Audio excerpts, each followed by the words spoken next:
Assalamualaikum warahmatullahi wabarakatuh. Nama saya Melania Kartikasari dari kelas 7H NPM 1712029.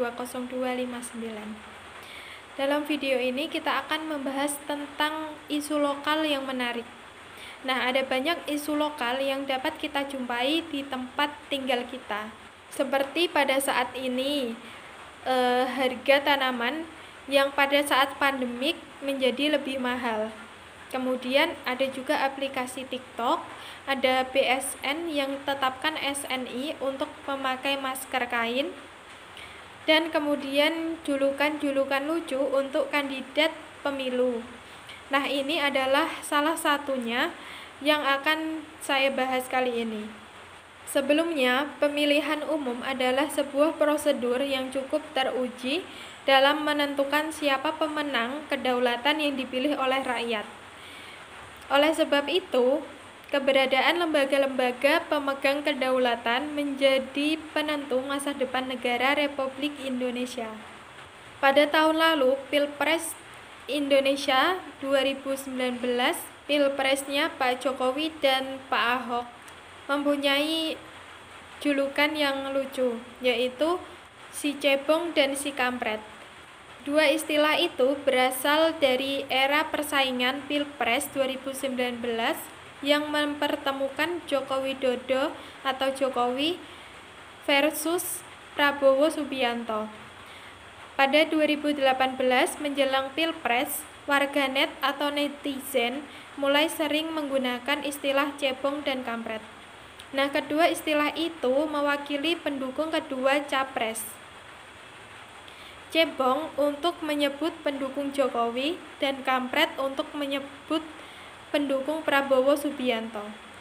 Nah, istilah kampret ini bermula pada plesetan dari KMP. Aslinya KMP adalah singkatan dari Koalisasi Merah Putih atau KMP, Koalisasi Partai-Partai Pendukung Prabowo Subianto Hatta Rajasa di Pilpres 2014. Isinya ada Gerindra, PAN, PPP, PKS, PBB, dan Partai Golkar. Nah, pada Pilpres 2019, KMP berlanjut dengan komposisi partai yang tidak lagi sebanyak era 2014. Istilah KMP sudah tidak terlalu sering digunakan.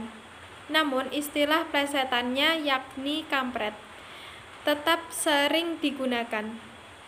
Istilah itu sering sekali muncul di perdebatan media sosial, baik Twitter, Facebook, maupun lewat amatan politik yang muncul di berita-berita. Kemudian istilah cebong yaitu untuk julukan masyarakat yang mendukung Pilpres Joko Widodo. Didukung anak kata atau cebong karena hobi memelihara katak. Nah, Pak Jokowi ini diduga senang memelihara katak. Nah, setelah itu istilah kardun berkembang setelah munculnya istilah kampret. Tendensinya sama saja, yakni digunakan untuk mengolok-olok kubu politik yang berseberangan. Istilah kardun digunakan oleh kubu pendukung Presiden Jokowi untuk menyebut kelompok yang berseberangan dengan mereka. Salah satu pendukung Jokowi yang aktif di media sosial, yakni Ade Armando, pernah menjelaskan soal istilah ini saat ada yang keberatan dengan istilah kardun yang dilontarkan Ade. Kardun itu kan bahasa yang kita pakai sekarang itu untuk menjelaskan orang-orang yang berpikiran sempit, terutama yang dipengaruhi oleh gerakan ekstremisme, fundamentalisme dari Timur Tengah. Makanya istilah kadal gurun kan, kata Ade saat dihubungi wartawan 10 Juni 2020. Kemudian juga muncul beberapa istilah-istilah lain seperti Mukidi. Mukidi mulai dibicarakan warganet pada Agustus 2016 lalu. Saat itu Mukidi adalah karakter fiksi dalam cerita-cerita lucu yang jadi populer di media sosial. Saat itu Mukidi dipandang sebagai konten segar yang menghibur warganet. di tengah pertengkaran agama, suku, dan politik. Karakter Mukidi ini sebenarnya diciptakan oleh Sutantio Muklas atau yang akrab dipanggil Yoyo pada tahun 1990-an. Iseng aja pakai nama itu, kata Yoyo, kepada BBC Indonesia tahun 2016.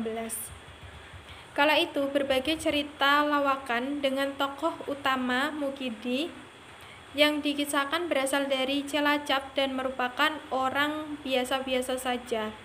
Tidak terlalu alim, mudah akrab dengan siapa saja. Itu kerap dikirimkannya ke radio Prambors.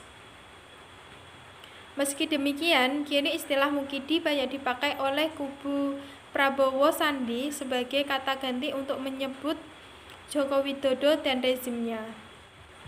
Kemudian ada juga istilah unicorn. Unicorn dalam debat kedua Pilpres 2019, Presiden Jokowi menanyakan pada saingannya, yaitu Prabowo Subianto, apa strateginya untuk mengembangkan unicorn. Prabowo kemudian memastikan apakah unicorn yang dimaksud adalah yang online-online itu. Nah, pertanyaan ini kemudian memunculkan meme dan komentar dari warganet soal unicorn.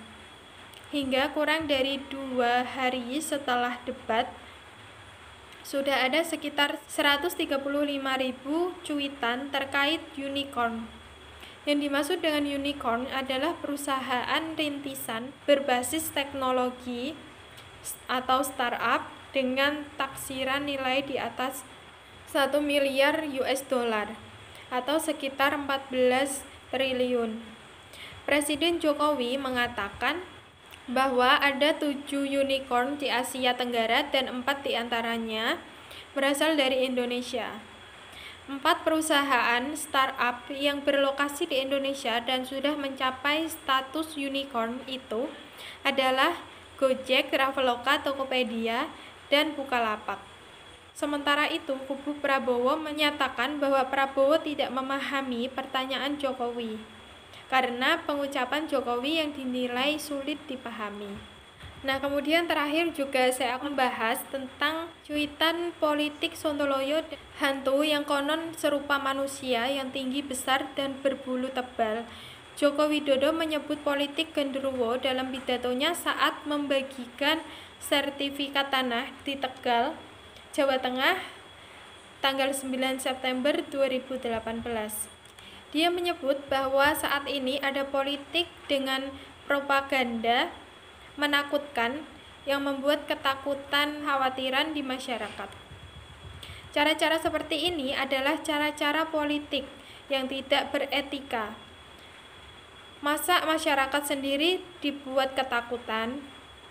Nggak bener kan? Itu sering saya sampaikan, itu namanya politik genderuwo, nakut-nakuti, kata Pak Joko Widodo. Sekian pembahasan kita kali ini. Wassalamualaikum warahmatullahi wabarakatuh.